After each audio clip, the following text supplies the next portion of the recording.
Hi guys, today I want to show you how to find new listed coin in your coin market cap.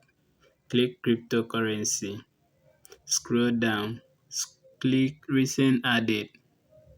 All this you are seeing is new listed coin and their volume, blockchain, different added time. Let's keep scrolling down. You will see different time. Yes, all these are new coin.